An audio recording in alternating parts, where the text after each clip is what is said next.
Hello, Tom. Welcome to anyone who's listening. Welcome back to a War Tomb pod episode that we are both over the moon. Over the moon to be using my 3 hours of free time I have a week. Yeah.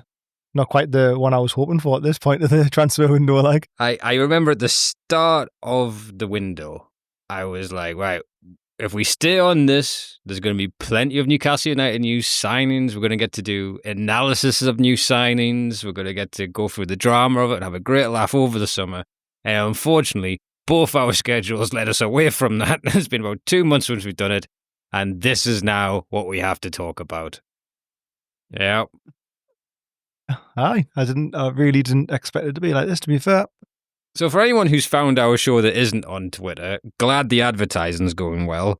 And also, just to inform you, we are now dealing in the aftermath of Alexander Isak is now agitating for a move away from Newcastle. With a lot of bullshit that's happened in between that and the last few weeks, which we will get to, but this is still just a very raw epicenter of this feeling because I don't know about you, Tom, but I did not see this happening this goddamn summer. No, I didn't. God, there's so much to talk about. They promised us if we got Champions League, we keep our players. Now, within that, I assumed they included Isak. I just did not expect this, like. I really didn't. Even last week, when it was getting rumoured and then the Ekateke thing was going on, I just thought there was never a chance that Isak would go. Not a chance. I thought there was every chance we wouldn't get Ekateke, which was fine. I just did not expect that news yesterday. I absolutely did not expect it. Even with the whole, when he didn't, I suppose, planting the seed a little bit with the Celtic game last week. That was when it started to be a little bit more what's going on, because it seemed a bit odd. But then as soon as you heard on, what day is it? Friday now, Thursday morning, that they're going to Singapore, and he wasn't on the flight, I think that was just straight away alarm bell saying that's not right. There's definitely something away here. The minute we heard he wasn't on the flight, there was about 2 hours between that, and then Craig Hope broke that the official term right now is that he wants to explore an option away from Newcastle. What does that mean? It just means he wants to go, doesn't it? It means the words have not been transfer request. Yeah. The media can pick up and do that, but they've never said transfer request. What was your initial thoughts yesterday? Burn the world to the ground. Fuck this. Especially the way they went on, especially because of who it looks like he's probably going to. I think that's what makes it even more difficult, to be fair. Yeah. Like, this whole thing that played out last week with Ekateke and how the media is just completely like, it's just, the whole narrative's being pushed from the media to be like, he's going to go to Liverpool, by the way. Like, even though we've consistently said he's not for sale. It's just like, it's a quite, I think, even though obviously it might seem as just biased and bitter, but it seems like it's just a complete deliberate ploy to unsettle and just to like push their agenda of what they want. Do you know what I mean? It's been like that for years with him. Yeah. It's been like, since the minute he got here, it's, he's Arsenal's. Yeah. He's going to Arsenal. It's in the stars. He wears number 14. He moves like Henry. But he's not worth Henry money because he's had a few injuries, obviously, and he's at Newcastle, so let's grind that fucking price tag down. Yeah. Don't want to be unlocking any kind of revenue for them. I got a little concerned with Pedro as well. Pedro and Ekateke, I thought it's weird since we're not able to really get any signings over the line. We're blowing that much of a budget on a Callum Wilson replacement. So I think this has been bubbling and we want to get sorted. Maybe make a deal where he gets to go next year. I can only assume that, though. I mean, that was my thinking of it. So if we got Ekateke or Pedro, was that we're going to splurge the money now, hopefully have a good season with them both, which then I think everyone would accept if Isak went next summer. That would have been like a blessing. Okay, we've had a year. We've kind of got the replacement there ready. And I think everyone would have understood that. But now it's turned out like this.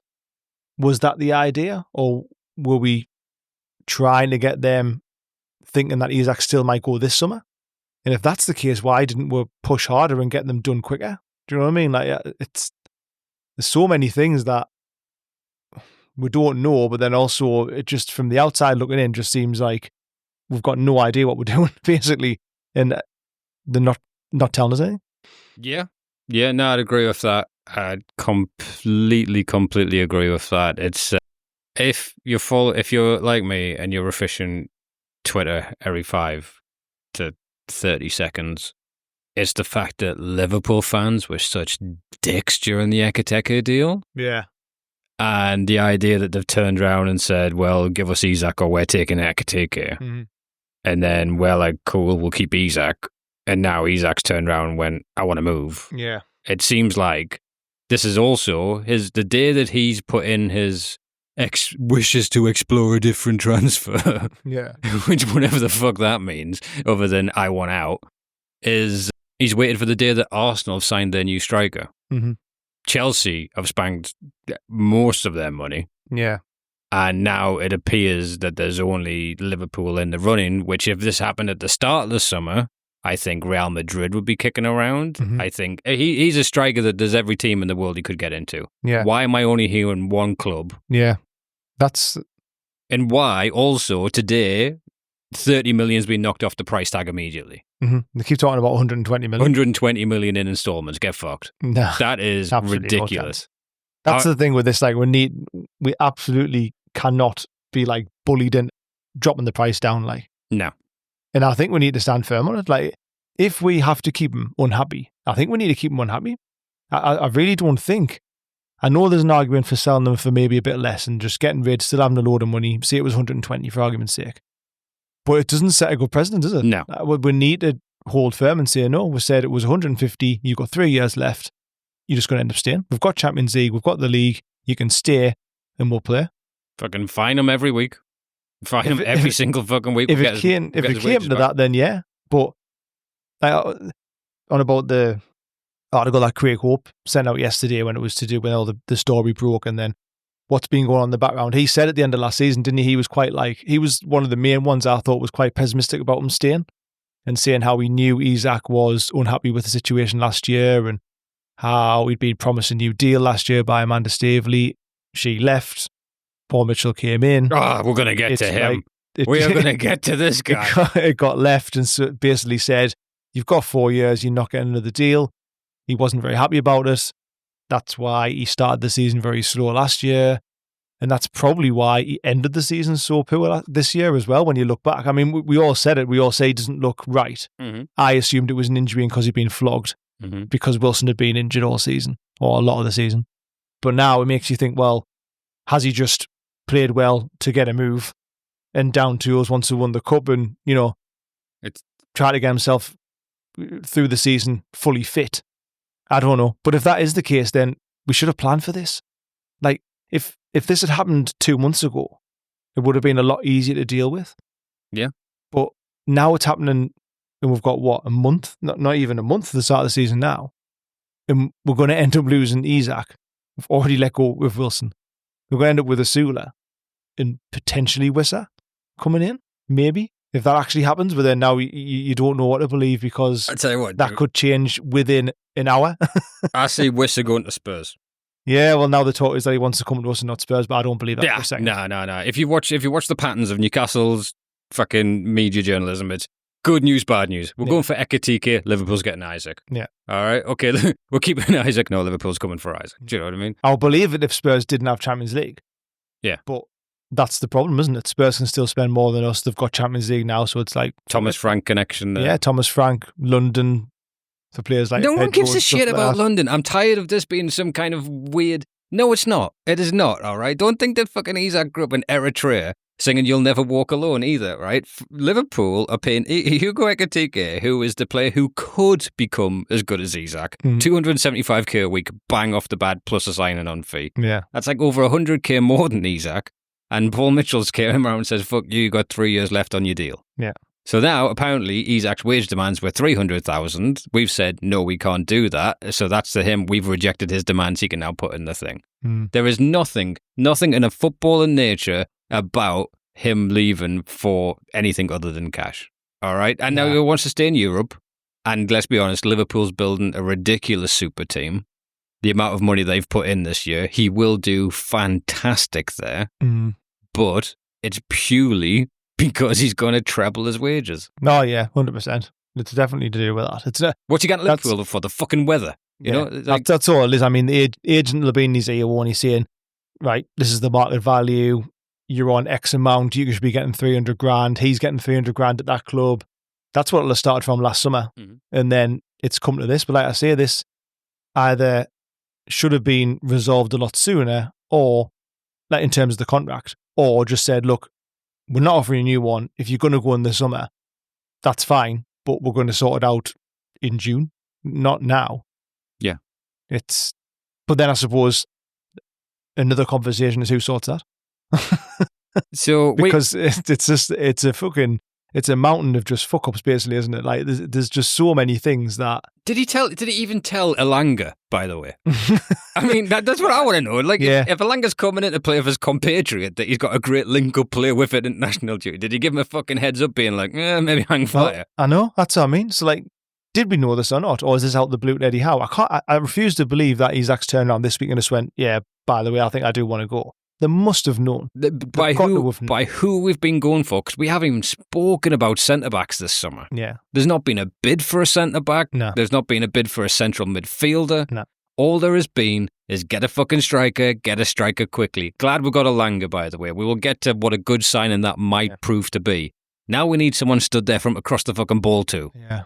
That was the only thing that concerned us a couple of months ago, was the fact we were getting linked with so many strikers, because don't get us wrong, there was part of us also thinking maybe we're just trying to build a team. If Wilson's the understudy, he's going, and we're getting an understudy of Pedro Ekitike, that would be unbelievable. But obviously, that was very naive and stupid to think that we were going to actually do that.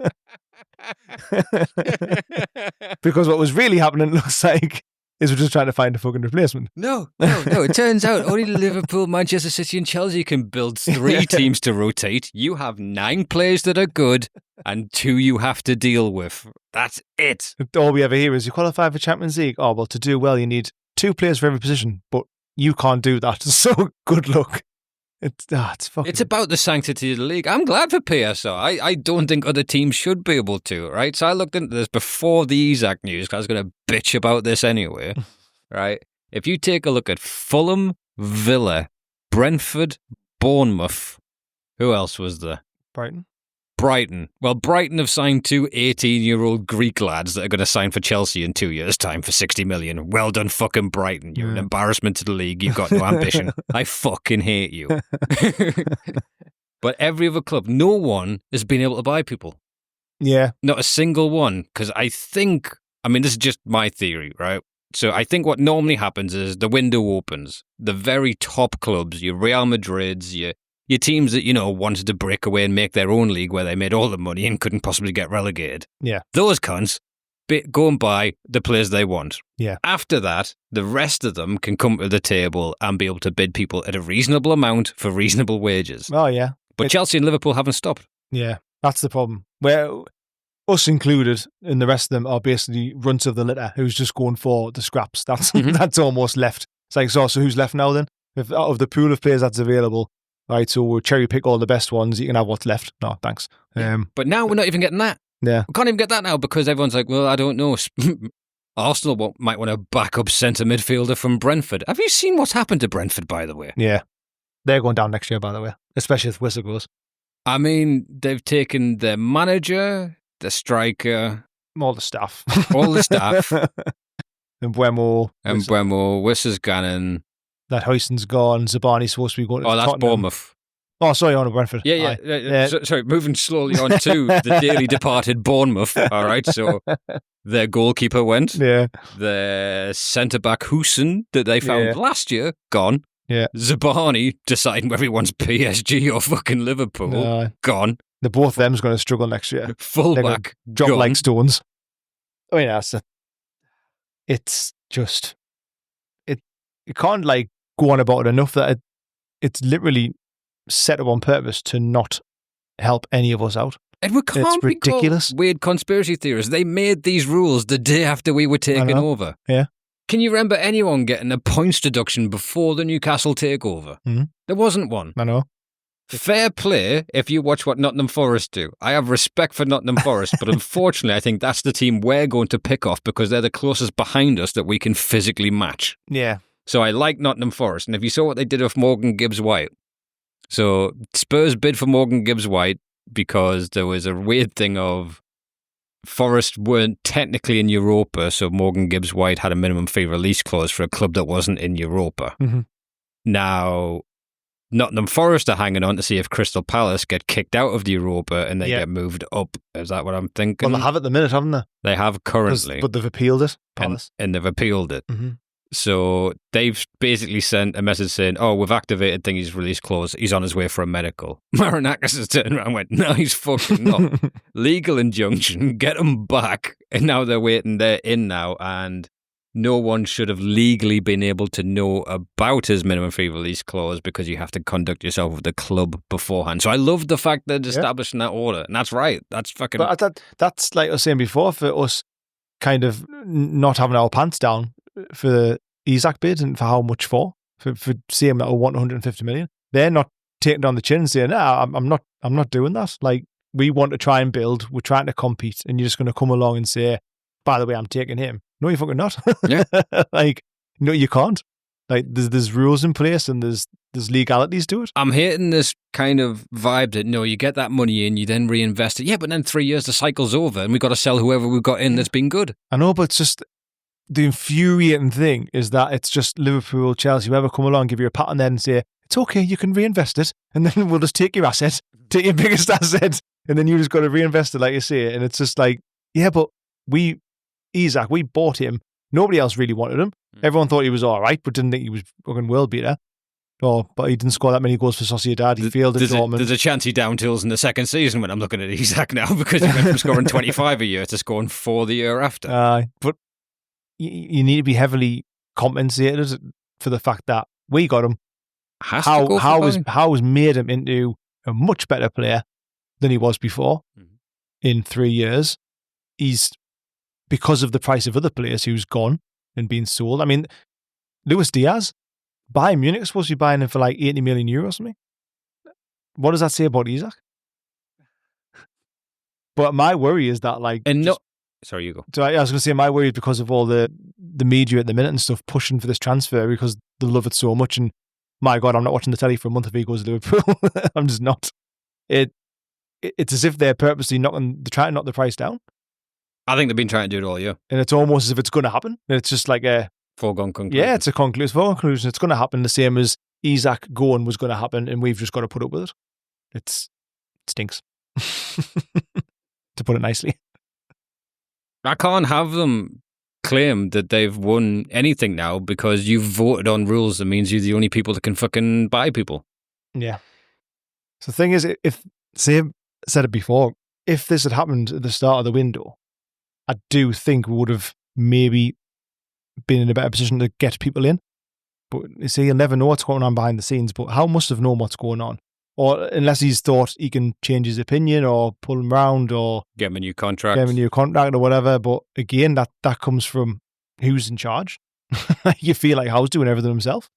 Like who else is fronting things up in terms of like in a management position high up? He's not in a position where he's going to say, I'll give you a new contract and I'll pay you this, because he won't deal with that sort of thing. I don't understand who doesn't give him a new contract after that season. Yeah. Paul Mitchell came in, they got rid of Staveley. I don't understand that decision, but quite frankly, we've had someone who A, hasn't been doing a job, and B, someone above him who's his mate, who, with all in the will in the world, was probably fucking dying this year instead of doing his job. Yeah. We've had a long time. It was a long time ago they said Darren Eales has got a rare blood disease. September last year, and he stayed in the job. I thought it would have been like 2 months and then someone else would come in. I thought it'd been very fucking quickly out, do you know what I mean? And I know these things won't be, dead quick to get somebody in and decide what you want to bring in and stuff, and then do some sort of handover period. That's fair enough, but I didn't think it'd be this fucking long. Especially with hearing that, everything's ground to a halt. Yeah. There has been complaints of, due to PIF being process driven, they have a valuation on each player. We put that in. They reject it because it's us. They'll add extra because it's, the Newcastle tax. Yeah. There is the rule of don't sell people to Newcastle. We only get them when they're desperate. Oh, yeah. We can't make a sign otherwise. And I think Nottingham Forest kind of appreciate us because we give them Elliot Anderson plus 20 million for this Greek goalkeeper that I think I could rival for the number 6 spot at Newcastle. Yeah. So there's that in place. And then we have to then come back, go to PIF. They want this much. And then a day later, they come back to us because it's a massive conglomerate, which I do think Yasser Al-Rahman, as much as I love him in his Newcastle suit, and I am nowhere near the Saudis don't know what they're doing because, quite frankly, look at the situation we're in. We're about to lose the world's best striker. We had the world's best striker for a few years, which is mint. We had a team that's won a cup. We're in the Champions League, and we are moving in the right direction. The problem is these financial restraints are new to us because we always assumed our problems were because Mike Ashley won't put any money into the club. Yeah. Turns out, even if he did, it wouldn't have fucking mattered. Yeah. I think that's... You can see it two different sides, can't you? I mean, obviously everyone's kind of emotional at the minute for how it's come about, and everyone's I'm fine. You're like, but we are in a good position. But I think the frustration is that, like I said before, if this had happened to start the summer and we had a plan in place, it would have been fine or could have been fine. The fact we're here now nearly into August and this happens and we haven't got any of the transfers in apart from Malanga, and not only that, we don't seem like we're any further forward to getting any more in because we haven't even replaced Longstaff, we haven't replaced Wilson, we haven't replaced Lloyd Kelly, we've just replaced Almiron from last January. So a lot of the frustration lies in the fact that it doesn't seem to be a plan. If there was a plan, like, why can't we do multiple deals? Why are we only ever chasing after one player for so long it drags out for weeks on end, and then we get gazumped by somebody else, whatever happens, and then we don't then have another target? We're like, okay, what about centre-back? I think we need one of them. Like, do you know what I mean? It just doesn't seem to be any cohesion to what we're doing. Then there's never a, oh, well, if we don't get Pedro, we're already talking to somebody else, or do you know what I mean? That sort of thing. That's what it looks like. Obviously, we never know what's going on behind the scenes, really. And they could be talking to multiple players. It could be really difficult. I don't doubt the fact that people or clubs are probably difficult with Newcastle for a reason. But it just seems to be a bit of a mess. I will say, I think since the early Ashworth days, Newcastle has said nothing on transfers. Yeah. We do not have particular leaks. We didn't realise the Ekatike bid was going in until it went in. Yeah. It's not like it's been rumbling on the background. No. So the only thing that people have to go on is we can go back in for players we've been interested in. Well, I think that is something that he keeps doing, is obviously who he likes. And even if we miss out on that deal, it still could go back to, even if he transfers to some other club. Yeah. It could still go back to it. Because we went back in for Pedro, went back in for Alanga, we went back in for Botman. Yeah. And apparently we did that for Isak, although the first bids were very quiet that summer. Yeah. So I think we latch on to things not really knowing. I don't know at what point we got to Mbuemo. It was all summer, all year was, well, we'll get Mbuemo on the right. Do you know what I mean? So I think there's a lot of guesswork in filling in the blanks. Yeah. But if you listen to Eddie Howe talk, I think it was the pre-season training sit down, or it was before the Celtic game. Yeah. Eddie Howe, which is, with all the will in the world, love him to death, and I don't want him to ever change, but you can't really believe what he says. He's very measured in what he says and things like that, but he says that he goes off on his holiday, he had one day on holiday, and on day 2, Paul Mitchell resigns. Yeah. So for his mind, he's got all the targets, he's got the negotiator go after them, and people to fall back on. And then all of a sudden, it's left to a completely different department that we're probably working on several things. I don't think there's a lot of idling for Newcastle staff in the Eddie Howe team. Yeah. So what the fuck was Paul Mitchell doing? Like, to do that on that day, at that time, without any fucking warning with that coming in? Did he know Isak? I imagine, if you hear the way he went on with Gahey, because he pissed Crystal Palace off to the point where they refused to deal with him. Yeah. He was that bullish. He pissed off the entire Toon Army staff by saying that their transfers are terrible, not fit for purpose, overpaid for Livramento and Hall, that kind of thing. And there's, the shouts that he wanted Todibo instead of whichever centre-back we were going for, and they didn't want his picks. But he also came in and said Isak's not getting another contract. Now, I imagine the season he's had plus a trophy plus Champions League, Isak's like, well, that number's going to be bigger now. Mm-hmm. And I imagine there was talk of a minimum fee release clause that was a sticking point that would not have been £150 million. Yeah. So he's probably looking at this impossible summer with everyone looking at him going, well, you've done nothing last year. What are you going to do this year? And went, nah, I'm out. Yeah. We'll never know what goes on behind the scenes. There was rumours of, like, obviously him and Howe not getting on. So you don't know, or not getting on, sorry, had maybe different ideas, and there's apparently a real arrogance about Mitchell in the way he went about his business. I don't know. For me, I assumed that he must have known or had an inkling that he was going to go, like Howe about Mitchell. But obviously, yeah, from that interview, it sounds like he didn't have an idea and didn't come out of the blue. So, yeah, what, like you say, why did he do it and why then? What's changed? And there's also the inflation on prices, because 30 to 40 million pound players are now costing 60 to 70. Yeah. And we've got the money to pay the transfer fee, but we now we now seem incapable of paying wages for a 70 million pound player. Mm-hmm. Because that's also went up. And now this new squad cost to wages ratio, that's where they're killing us. Yeah. Because you'd think if we just don't buy someone, could we pay Isak this wage? It's an extra, 150k a month? Yeah. That's what, a 15, 20 million pound signing? Yeah. We should be able to make that happen.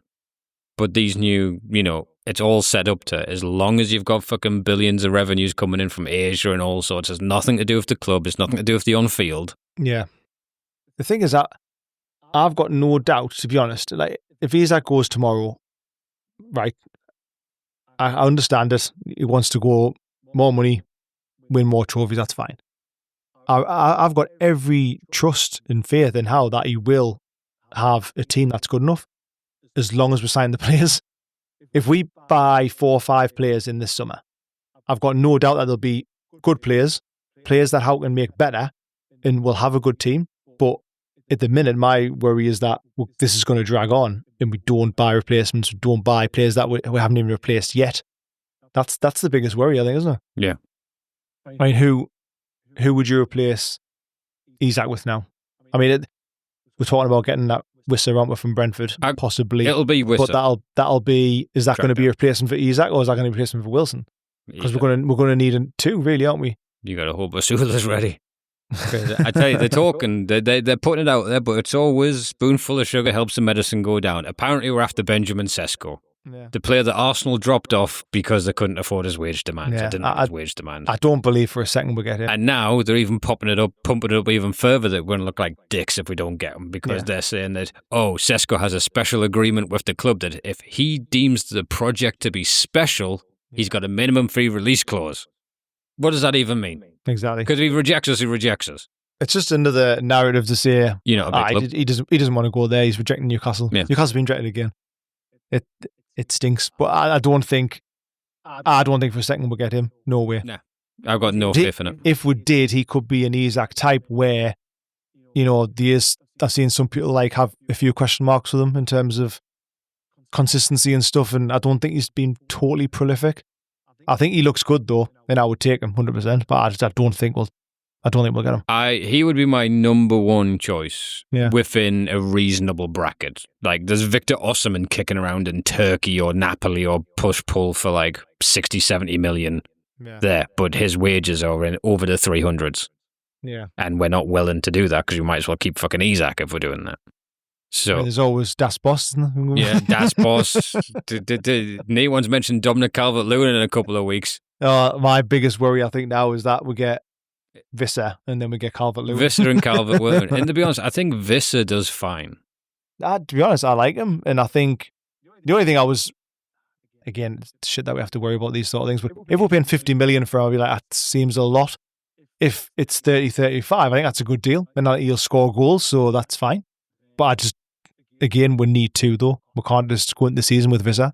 It's got to be someone else as well. For the life of me, the summer we've had and how we've been in negotiations, the last club I want to deal with is Brentford. Yeah. If you've seen the way they've literally just dragged Man U out for an extra 5 million. Exactly. Then they've already lost in Buemo, so they're not going to be keen on losing him as well. Are they? And now time's not on our side because we don't know what's happening and when. So they can get right to the fucking deadline day and just whack up, 15 million for a loan for Jesse Lingard. That's what we're going to be asked for. Well, that's the problem now as well, isn't it? We've had it already anyway, but if Isak goes as well, even more so, everyone's price is going to be bumped up by 20 million when we go in for them straight away. Yeah. Which, again, is fucking ridiculous. But it's going to happen. I think we've got 2 first-team players. If we can get 2 more first-team players, then we try and hoover up as many youngsters as possible. Yeah. I'm just really worried about the state of what... I mean, we don't know who's doing the negotiating. We don't know who's doing the... Obviously, we know Eddie Howe, Andy Howe, and Nixon's doing like the transfer target and stuff, but it seems so slow and labour, doesn't it, in everything we do? I just don't think we've got enough time to even to sort out what we need to sort out. The main thing is we can't let this drag on forever with Isak. We need to just draw a line and make sure we get as much money as we can for him and then let him go. Do you think there's a world that he stays? Or that he definitely goes now? It depends, because we've never had to sell a big asset. This is the first, and we don't talk to the press for good reason with our ownership. You know what I mean? Yeah. Like, ideally, and I know there isn't this kind of synergy between the club. I'll be preparing a 200 million bid for Al Hilal and being like, "You're going in there for 2 years, then go where the fuck you want." Yeah. Because to sell them to Liverpool at fucking 5 million more than what they bought Florian Wirtz for, like. Yeah. I don't like that at all. I do not like that at all. And again, like we can't get like, we kind of get slapped down with it and just be like, if they want them, then you have to pay for them. Yeah, you don't come to us and say you spent all your money on fucking Ekatike, because they're buying a centre back as well. Gahey's waiting for them, so they're busy grinding out Crystal Palace to hopefully get him for 30. Yeah, I'm hoping like a PSG comes in from. I'd love a PSG to come in because might cross him in the Champions League, but if he goes over there, that's fine. Real Madrid, PSG, Bayern Munich's banking stupid money on fucking Diaz. I'd say Gannon for Isak. Any of them would do. I'd be devastated to see him go to Liverpool, but I think that's where he's going to go. Like I say, and if it is, we just need to get as much money as we can from him. But why? How are we already so conditioned to that within the space of a month? The minute they flick the switch, the whole media narrative. I just assume that's where he wants to go. Because the journalists and media are pushing it, but they must have knowledge to it. They must have, they're getting fed the information. So Liverpool, we know, want him. We haven't really heard anyone else who wants him, and I'm guessing that's where. Because if Isak wants to go and explore his options are very, very, very, very limited, aren't they? Like, where's he going to go? There's not many clubs can afford him, and like you were saying before. Chelsea's bought, Arsenal's bought. Like there's only really Liverpool you can go to in England. City's not going to buy him. I'd love City to buy him now. Have Haaland in exchange. So he's only going to go to Real Madrid. Is Real Madrid going to buy him? Probably not. There's only a PSG. Nobody else is going to be able to afford him. I think 150 million, but then wages on top of that. What's that going to be? Maybe 250 million or something. As a whole, I think I'm preparing for the worst. He's going to go for Liverpool and it's going to absolutely kill us. But I can't see where else he goes because they've drummed it up that much. This is what everyone wanted to happen, and it looks like it's going to happen because, in my opinion, the media's pushed it that much and turned his head, and that's where he's going to go. Yeah. Like I say, we've just got to try and get as much money for him as we possibly can, and not be put down by him saying he wants to go. Just dig our heels. Yeah. I want them. I want Newcastle to negotiate his fee the same way we negotiate fees for other fucking players. We'll respond to you when they're back at work on Monday in Riyadh. Until then, Isak, there's a nice restaurant across from the stadium. Gonna sit there and eat some spicy fucking food. You greedy cunt. Greedy bastard. Do you see the couple of players there's today, Bruno and Dan Burn? See that? One of them interviewed by Arsenal TV. I don't know how they're getting shoved in front of those. Yeah, there's an Arsenal TV, Mike asking about it. But yeah, I've seen them talk. That's what they're all questioning. Yeah. This goes to show, well, we'll get to that. But in terms of the media, have you seen Keith Downey stood outside the stadium devastated he's not getting a holiday anymore? Yeah. So like the minute the Isak thing stays, they cancel his trip to Singapore because he's got to stay in Newcastle and follow that, as opposed to being with the team. Yeah. Like that shows just how important, what Liverpool want and what we're doing is. Do you know what I mean? Yeah. It's like Liverpool fucking own Sky Sports at the minute. They do. Fucking assholes. Yeah. I saw the interview with the players and I don't know. They must know what's being said. They're all just going with the narrative of he's got a groin injury and stuff. But that's bollocks. And for the club to come out and say that the other day, everyone knew it was bollocks. It's like, it doesn't do much for trust, does it?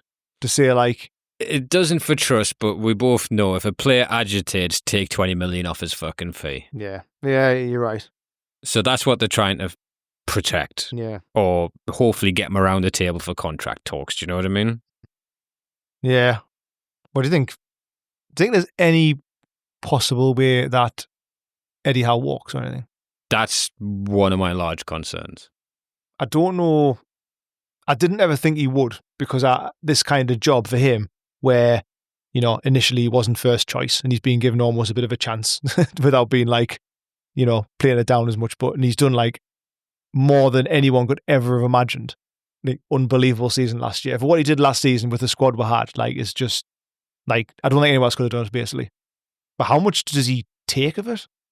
This happened last summer as well, where there was no head honcho to, well, I don't know if it's the recruiting side or just for the business side, for the side that he's not supposed to be really doing. And yet it looks like he is getting involved with. And how much does he take of it? And if this whole Isak thing has stemmed from last summer, from Paul Mitchell and no contract talks, that could have been easily sorted last year, or a plan in place. Well, here's the thing. I didn't, and then I don't know if you saw Thomas Frank talking on his first Spurs presser. Yeah. Mm-hmm. And he's talking about Brian and Mbeumo. Mm-hmm. And they're both leaving Brentford. Yeah. He says Brian deserves a big move and deserves a chance. Yeah. So to me, the narrative is you only get to compete at a certain club. Yeah. Do you know what I mean? He deserves the opportunity to go to a club that can compete. Yeah. And I think Thomas Frank feels the same about getting his opportunity at Spurs. Yeah. Now, as great as what Thomas Frank is, and I think he's a brilliant manager, he's not done a patch on what Eddie Howe's done in the time that we've had. Mm-hmm. And I think Man U, Spurs, if Chelsea fuck up, I think you've got to look at Eddie Howe as a potential candidate. I would think they would, yeah, definitely.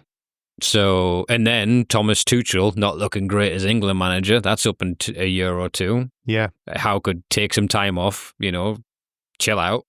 I'd be concerned. I'd be very concerned, because if Eddie Howe leaves, I literally don't know who is in the club anymore. I wouldn't even want to contemplate. Eales gone, Mitchell gone, Eddie Howe's staff gone. There's just Dan Burn setting cones out, I think. I mean, talking about Isak going, like I say, he is replaceable. And we can, not in terms of like for quality, I get it. He's one of the best in the world. But I just mean we can replace, and we could still do another season like we have done without Isak, I think. I don't think it's like we've lost Isak and that's it now. We're going to drop in the league and we're going to struggle. But that's only because of Eddie Howe. Yeah. If we lose Eddie Howe, then we are fucked, I think. And I don't really know then who we get in. Jose Mourinho getting very angry about transfers. Yeah. That's what I think happens right there. Yeah. He is the biggest asset in Newcastle, Eddie Howe. Yeah, personally, I'd rather lose Isak than Eddie Howe. Oh, definitely. 100%. I'm a terribly, terribly superstitious person, and there's a pattern emerged that I don't like.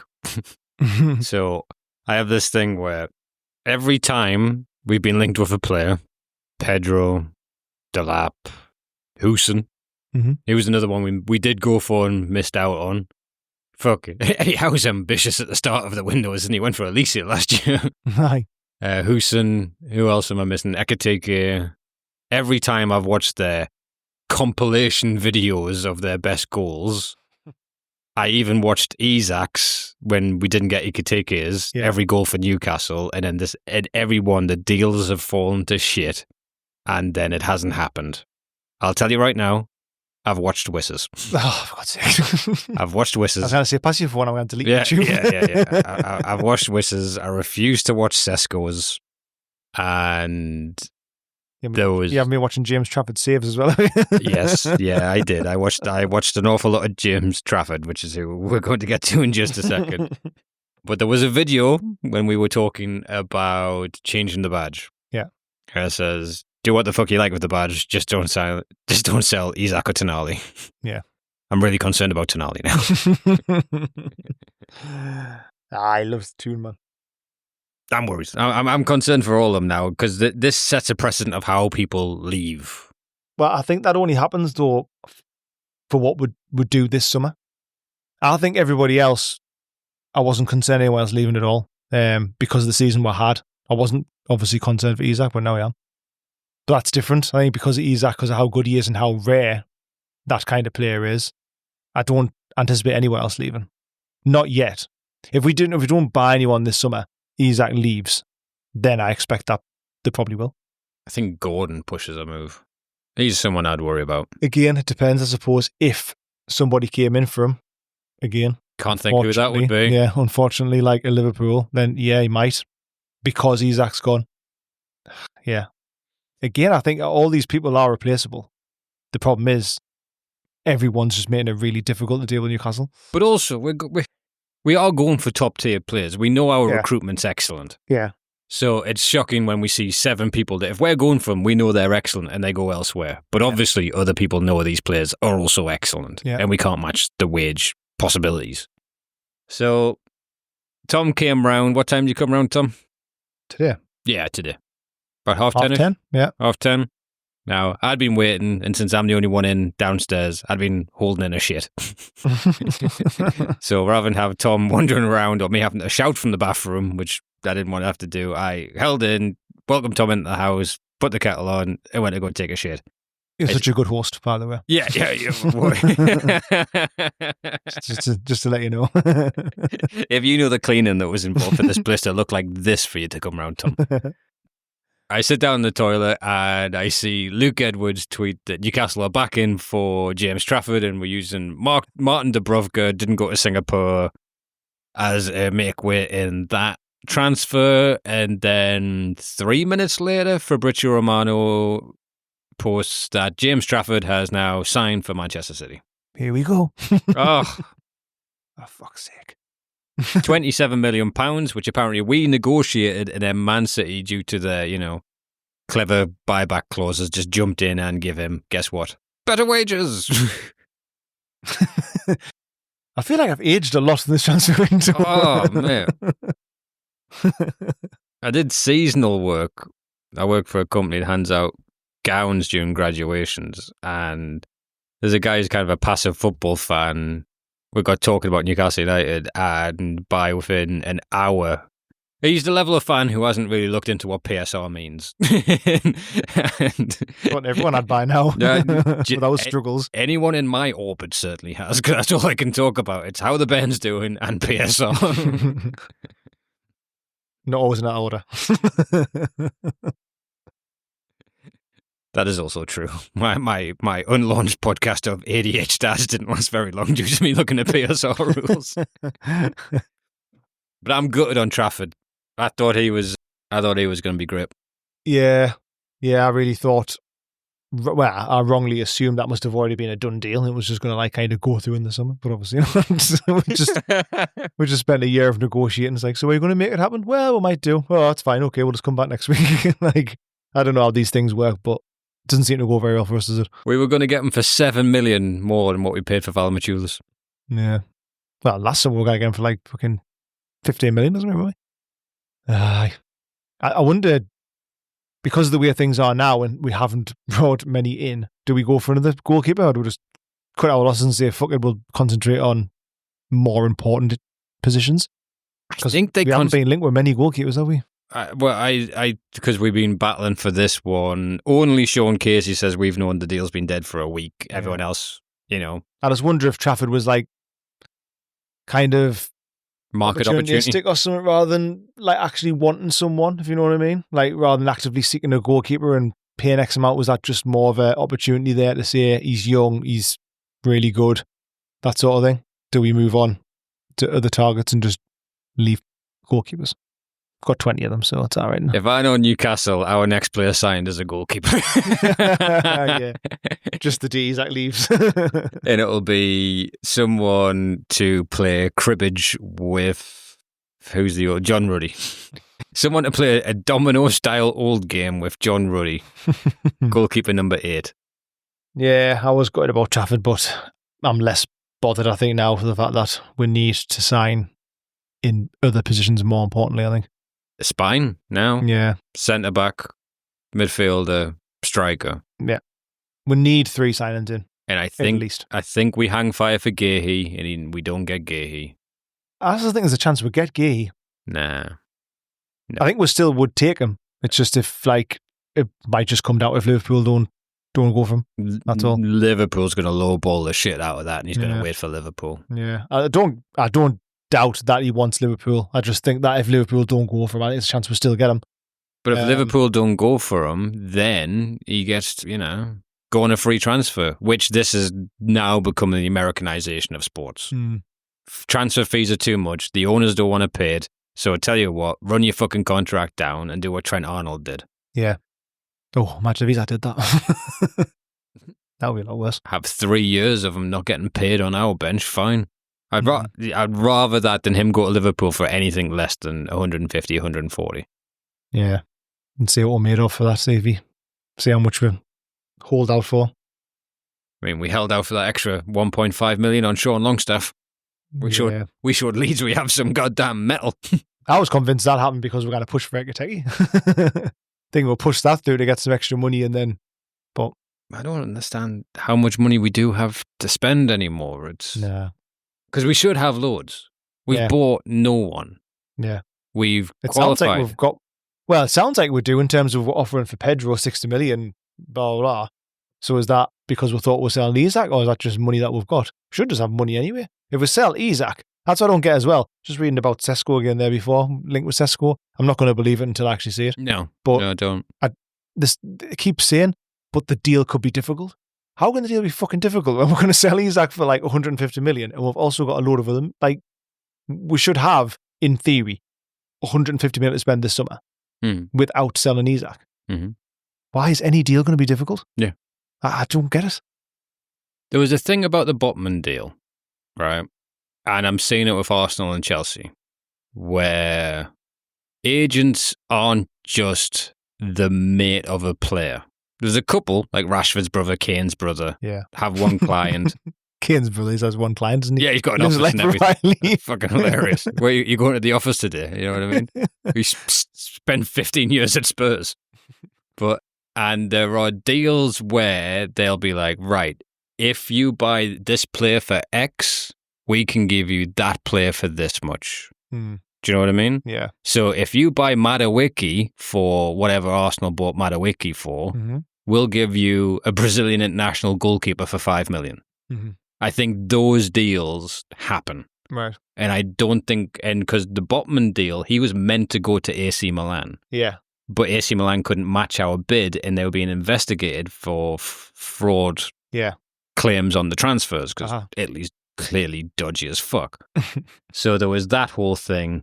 So Botman, they had to accept ours because they were trying to reject our Botman bid in favour of an inferior bid from Milan because they would get another player, not from AC Milan, but from that player agency. Yeah. So that's where it gets a little complicated. I don't think we have the infrastructure, and I think we despise agents. I don't think we fucking line their pockets with anything the way other clubs do, like I say, a Chelsea or a Liverpool or Arsenal. Yeah. For these deals to come round, where they get them at market value. Yeah. And they get deals on the back end. I think that is kind of against us. Yeah, possibly.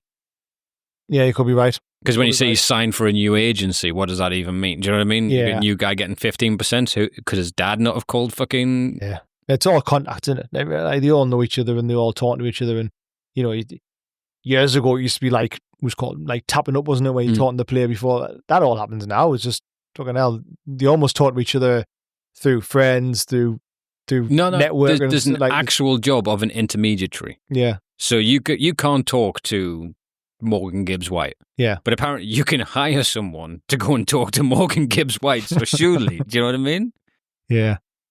Maybe we're just still a bit almost amateurish with it all as well. Yeah. Like, just like still naive to it all. And that's part of what we need to do to grow the club. And I think, again, not even paying the media, the way they talk about us on everything, there's no excitement for the Newcastle project. No. There's none. There's no, hey, these guys are in the Champions League, they could unlock some cash, they could build around Isak. There's none of that. No. It is, fuck these guys, get them out of here. Yeah.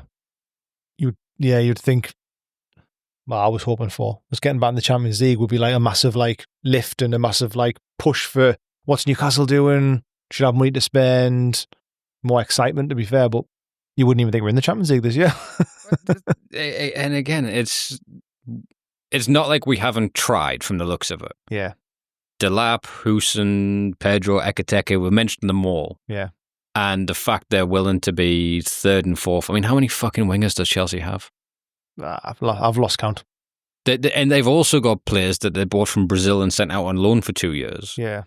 And then the way PSR works, that 3 years comes off the cycle. Yeah. They get to sell them for practically pure profit. Yeah. To clubs that there's a guy called Vega. I want to say Vega. Yeah, I've seen that one. Yeah. They bought him for 14 million. Haven't played him once. Apparently, Atletico Madrid want to play 40 for him. Yeah. Who Atletico Madrid bought Conor Gallagher for them for X amount. Do you know what I mean? Yeah. Like there is weird deals and promises being made that we're just not a part of.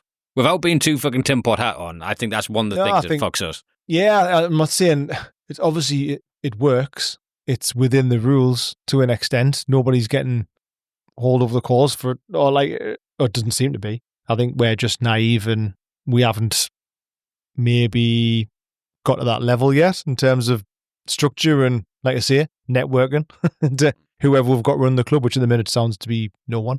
It really seems to be no one. But yeah, it really so, does. Like we've got, when they say that Ashworth comes in, he's got all these contacts and he does this and does that, and we don't have that. Mitchell comes in, or he's got all these contacts. We don't have that anymore either. Who do we have? I mean, I don't doubt that Eddie Howe and Steve Nixon that's got contacts, but probably in the wrong areas, maybe, or I don't know. Well, just not at the top echelon. Yeah, that's what I mean. Not at the top echelon. So apparently we've hired a COO. They announced that very quickly. Yeah, midweek, which from Atlanta or something. Oh no, that's the data-driven guy. Oh, right, okay. So I'm happy with him. That's another guy who's like meant to be a conduit between Eddie Howe and the sporting director, because it becomes very apparent Eddie doesn't play well with the sporting directors. So he's a peacemaker. There's a dude I'm not even going to attempt to pronounce from Atlanta, and then there's a Darren Eales' replacement is apparently the American that worked with like Madison Square Garden. Yeah, and I'm not a big fan of that. Yeah. I don't like the whole grow your fucking fan base elsewhere. I'd like to grow from within. What I want is a grifter that's going to figure out ways around PSR, not how to do it fucking, the way that's impossible to do and stay away. Because we were so close to having a great team. 3 signings. We thought we could challenge next year. Oh, 100%, yeah. And now it's, all right, so it's a rebuild. So growing pains next year, another 2 players get annoyed. Yeah. Growing pains the year after, and then you got to refresh and look at Brighton, look at Bournemouth, every other cooking club, status quo stays the same. Look at Villa haven't signed anyone. How great were Villa in the last 2 years? I know. They sold John Duran for 75 million. They've not really been able to spend that money. Yeah, and again, like Chelsea's been linked with Morgan Rodgers, and then I think it's obviously not on the same level as Isak, but it's similar, isn't it? Where the top 6 are just going to come in and be like, yeah, we fancy him. They're building 3 teams. I guarantee they're going to have another fucking Super League push or something, because they don't feasibly need that. Nah. Unless it's just stock they can ship out to a club and then they'll pass and move players around to all help their own PSR. Did you ever hear the thing about Morata? No. Alvaro Morata, how basically if you look at his transfer history, it's pretty much just money laundering between Europe. Because he's had like 6 moves that's over 80 million and he's only scored 5 goals. Like, people can't understand why he's went for these fees to all these different places. It wouldn't surprise us at the minute. Well, I think he goes. If we're coming to a conclusion before we get to a positive, I think Isak's gone this summer before the window. I think so, because I don't see how you claw back from it now. I don't think we can't afford to give him 300 grand a week. So we're not going to turn around next week and say, "Oh, we've negotiated a deal and put in a release clause." I don't think that's going to happen, and I don't see how he backtracks and says, "Actually, yeah, I've explored my options and I like this one." I don't think that's going to happen, is it? So, yeah, the only risky thing on his side is that if it is Liverpool, which it looks like it is, he wants to go to, if they can't afford him, where does he go? But I do think he still goes. Saudi Arabia. Well, that would be ideal. Via the Turkish consulate. Yeah. I heard somebody on TalkSport last night saying, why don't we just sell him to Saudi and then loan him back? But imagine the uproar. Oh. I mean, I guess we could do that. Well, this is what's going to upset me, right? So this year, just say I think Isak's going to Liverpool. Yeah. That's my current prediction. I'm going to watch all of his fucking hype up, so hopefully I curse them so that doesn't happen. But I think he's going there, right? And in a year's time, a Saudi Arabian club is going to buy Mo Salah for 80 million and Virgil van Dijk for 90 million. Yeah. Wipe all their fucking debt away and give them money just to recharge and go again. If you look at what the Saudi league's ploughed into Liverpool, it's ridiculous. Yeah. Fabinho, Jordan Henderson, all huge money. Same with Chelsea. Yeah.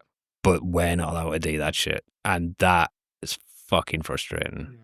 Albeit, I get it, we don't have the assets that they have. We can't flog Matty Target over there for 50 million, unfortunately. But, yeah, see what happens. I think it's inevitable, isn't it? But we'll see what happens. I think it's all about, for me now, it's all about how we react, and we just need to be quick. We need to be fast-paced in getting people in. Can't go at snail's pace and not replace them. We're a Champions League club with potentially, after this deal, £300 million to spend, and amortization means you'll only spend the amount of the length of a contract. Yeah. How is it like this? Yeah. How are we now ground to the point where we think we're getting Dominic Calvert-Lewin and Asula better step up? Yeah. I do not understand. Yeah. But as well, to be honest, it's got the point where I think we just need to pay that bit more if we have to. Because otherwise, if we don't get anyone, then we are screwed, aren't we? If we didn't buy a replacement for Isak, we are screwed. If we have to pay 20 million more just to get somebody who is good in, like a Sesko, for example, we just need to do it, in my opinion. Don't get excited on him. No, there's something weird about him. I don't think we're going to get him. I really don't. In my opinion, at the minute, we might get Wissa, and then we get maybe someone else. I think Sesko next year goes to Bayern Munich instead of Kane, or to Barcelona instead of Lewandowski. I don't think this kid's anointed as the next Haaland. Yeah. He looks like it. I don't know if you've ever seen his jumping ability. Yeah. His jumping ability is freakish. Yeah. He's... I think he'd be good, but I don't see us buying him. Like you say, I think he will have another year somewhere and he'll go somewhere else. I don't see us getting him. Yeah. I don't. We're not that lucky to lose our best striker and then buy the most highly rated 22-year-old on the planet. Yeah. I don't think that's the current mold we're in. No. It needs to be another sort of Isak player, doesn't it? Where I think Wissa does well. Yeah, he does well, but I think we need two. We need another one. I think it'll be Wissa, Asula, and Gordon as the backup. Oh, God. Yeah. That's what I think we go for. We'll see.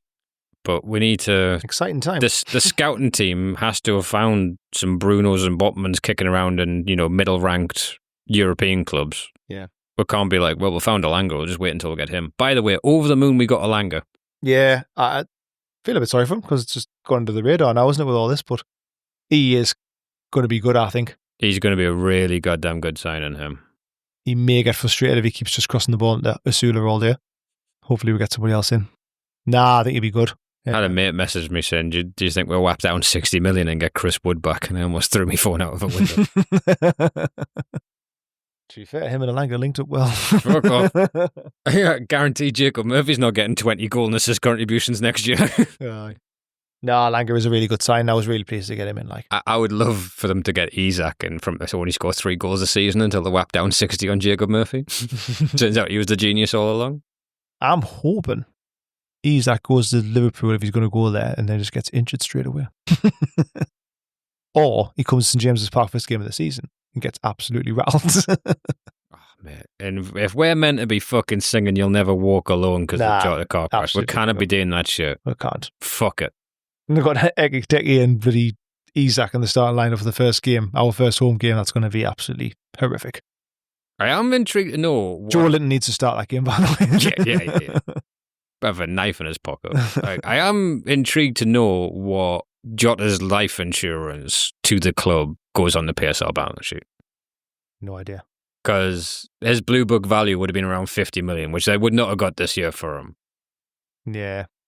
All I'm saying is, if it turns out that they can buy Isak because they got life insurance on Jota, right? Matt Target's life is going to become like John Wick. I didn't even think of that. I've no idea. No, it's crazy. They will have something though. Like there will be an insurance policy or something. There's life insurance on it, and if it's not a transfer, that's revenue into the club, and that's pure profit. So that 50 million would be like, I don't know, qualifying for the Champions League again. Yeah, I mean, I'm sure my life insurance is about $1 million, so theirs must be a lot. No, when I think I was working for Ladbrokes, they said he had someone got murdered, in fact, and the partner got about 20,000. Wow, it wasn't great. That was a rough time, but once I last had heard that number, I stopped eating their packed lunches for a while.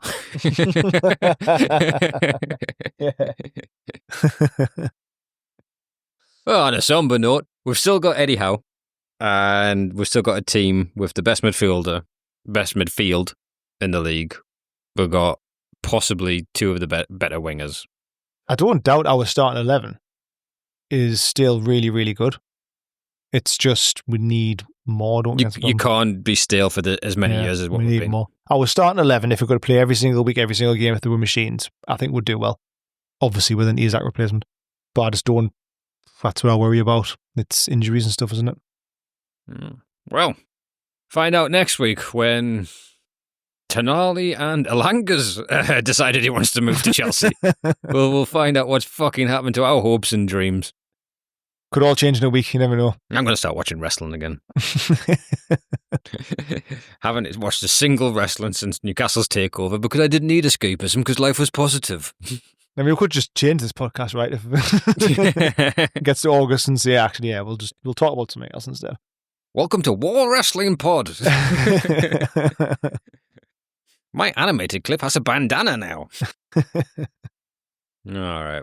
The band's not happy either. Right, we'll catch you later. Thanks for listening. Please check us out on all platforms. Follow us on, most active crying on Twitter currently, and we've probably going to delete some of the content we put out over the Ekiteke deal. Yeah, been a bit arrogant on that. Oh, boy, did we learn a lesson. Maybe jumped a bit too soon on that. But yeah, if you stuck with us bitching and moaning, this was at least a little cathartic to be able to hang out and stop headbutting walls.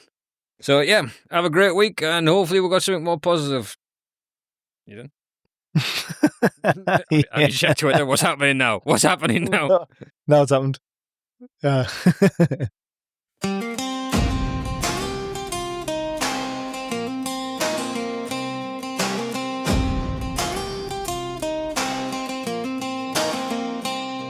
In the boardroom, mate, it's a bloody fight. Super League clubs hold the purse strings tight. They make the rules, they stack the deck. Newcastle's dreams get a kick in the neck. We've got the cash, Saturday gold in the vault, but every piece of change says it's our fault. They don't want another Leicester stealing the crown, 'cause they just not watching when underdogs are down.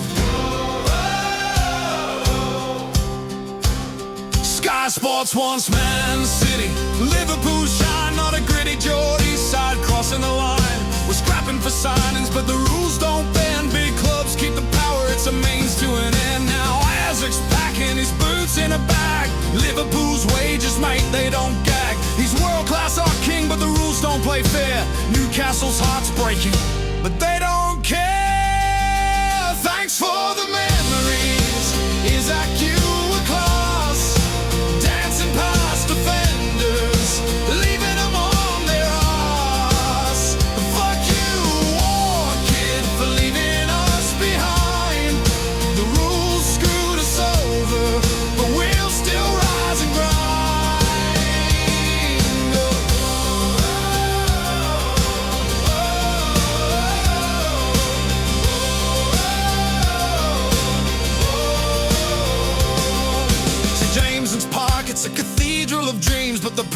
League's laughing, tearing holes in our seams. They want global markets, billions tuning in, not a working class city daring to win. Leicester's miracle, yeah, that was too much. Underdogs don't sail to the Asia fan club, so they cap our wages, keep the big boys on top, while Hal's on the touchline telling Murphy not to stop. Isak's off to Anfield, cause they can pay the lot. Our hands are tied, mate, it's a rigged up plot. But joys don't break, we got fire in our soul. We'll rebuild this squad and take back control. The suits in the boardroom, they're counting their pens, while Super League vultures build a golden fence. But Newcastle's spirit, it won't fade away. We'll fight through the ashes for a brighter day. Thanks for the memories, Isak, you were class. Dancing past defenders, leaving them on their ass. But fuck you, war kid, for leaving us behind. The rules screwed us over, but we'll still rise and grind. It hurts like hell watching him walk out the door. Our Swedish magician, we can't afford no more. But Hal's got a plan, he's building something new. Young Geordie lads with a point to prove. The Premier League's scared, they don't want us to climb, cause a Newcastle title shakes their paradigm. From the time to the top, we'll rewrite the script. No Super League cartel's gonna make us quit. So raise a pint, mate, to the black and white. We'll march through the pain, keep our dreams inside. The rules might be bad, but our hearts stay true. Newcastle United will come breaking through. No more crime, mate, we'll wipe those tears away. The tune's got a future and it's starting today. From the ashes of Isak, a new star will rise. Geordie pride forever will touch the skies. Thanks for the memories, Isak, you were class. Dancing past defenders, leaving them on their ass. Fuck you, war kid, for leaving us behind. The rules screwed us over, but we'll still rise and grind. Newcastle will move on, we'll fight through the pain. Title challenge is coming, we'll dance in the rain. The Premier League's watching, they can't hold us down. Geordie boys are rising, we're taking the crown.